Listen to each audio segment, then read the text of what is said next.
안녕하세요. 판타리얼 동물원입니다. 2025년 12월 14일부로 야생생물법에 대한 새로운 개정안이 시행됩니다. 사실 전 이번 개정안에 대해서 과거부터 관심을 갖고 제 연차를 쓰면서까지 관련 간담회에 참여하면서 제 의견은 냈었습니다. 그리고 이 법안의 내용이 확정되면 이에 대한 영상을 만들고자 결심했고 이제 그 시간이 왔다고 생각합니다. 이번 법안에서의 변경점을 크게 세 가지로 나뉘는데요. 백색 목록, 거래 신고제, 그리고 영업 허가입니다. 일단 1부에선 백색 목록에 대해서 다뤄볼 거고요. 2부에선 거래 신고제와 영업 허가에 대해 다뤄보겠습니다. 그럼 시작합니다. 일단 이번 법안에 대해 이야기하기에 앞서 법에서 말하는 야생동물이 무엇인가를 알고 가는 게 중요하다고 생각합니다. 사실 야생동물의 정의는 특정 종이 정해진 개념이라기보단 사람과 어떠한 관계를 맺고 있느냐에 따라 야생동물을 볼 수 있고 그렇지 않을 수도 있는 개념이긴 합니다. 하지만 법에선 그렇지 않은데요. 먼저 야생생물 보호 및 관리에 관한 법률, 줄여서 야생생물법에서 말하는 야생동물은 산, 들 또는 강 등 자연 상태에서 서식하거나 자생하는 동물, 식물, 균류, 지이류, 원생생물 및 원해생물 종을 말하는데 현재 동물법에서 정한 반려동물인 개, 고양이, 토끼, 햄스터, 기니피그, 페리 6종, 축산법에서 정한 소, 돼지, 닭 등 축사에서 사육되는 가축들을 제외한 동물들은 법에선 야생동물을 보고 있습니다. 즉 제가 기르고 있는 도마뱀들은 물론이고 많은 분들이 반려동물을 기르고 있는 거북, 뱀, 피그미 다람쥐 등 모두 법에선 야생동물로 정의하고 있습니다. 그 동물이 진짜 야생에서 사는 게 아닌 길러지고 있는 동물들이더라고요. 이 개념을 한번 알아봤으니 본격적으로 법안 이야기를 시작하겠습니다. 먼저 이번 개정이 왜 이루어지게 되었는지부터 알아보자면 2020년 전 세계로 퍼져 국제사회를 마비시켰던 코로나19처럼 여러 야생동물에서 유래된 인수공통 감염병들에 따른 피해가 있었고 이에 대한 대책이 필요하게 되었습니다. 또한 과거엔 반려동물 하면 개, 고양이 정도에서 그쳤지만 현재는 앵무새, 피그미 다람쥐, 도마뱀, 뱀, 거북 등 그 종류가 엄청나게 다양해졌으며 관련 산업의 규모 또한 급속도로 발전했습니다.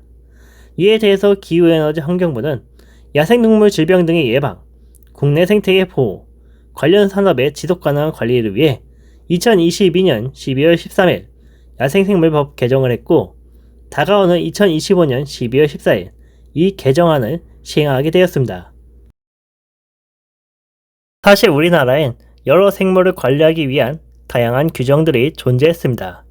대표적으로 종 보존을 위하여 지정된 멸종위기 야생생물, 국가유산청에서 보호가치를 인정받은 천연기념물, 생태계 보호를 위해 지정된 생태계 교란생물, 생태계 위해 우려생물, 위입주의생물, 흔히 사이트에서는 알려진 국제적 멸종위기종, 수출입을 하기 위해 지자체의 허가가 필요한 수출, 수입 등 허가 대상인 야생동물, 그 밖에 반려동물법으로 보호받는 반려동물, 축산법에서 정한 가축, 해양생태계의 보존 및 관리에 관한 법률에 따른 해양생물 및 해양보호생물 등이 있습니다.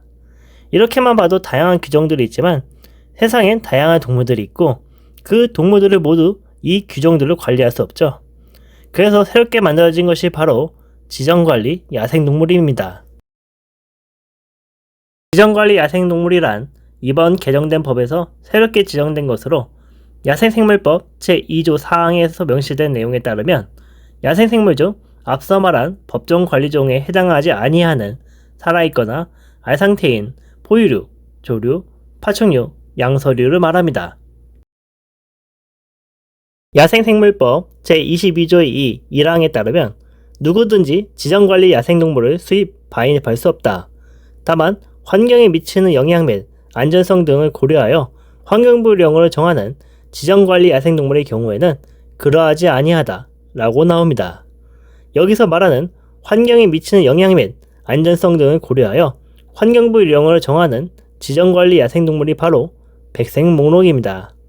다시 말해 백색 목록에 들어가지 않는 지정관리 야생생물은 앞서 말한 것들이 원칙적으로 금지가 됩니다. 다만 백색 목록에 들어가지 않은 지정관리 야생동물이더라도 연구, 생물자원 보존 시설 및 생물자원관 전시, 그 외 공익적 목적 등에 사용될 경우 수입 및 반입이 가능합니다. 이렇게 백색 목록의 정의에 대해 알아봤습니다. 그럼 백색 목록엔 어떤 동물들이 있을까요?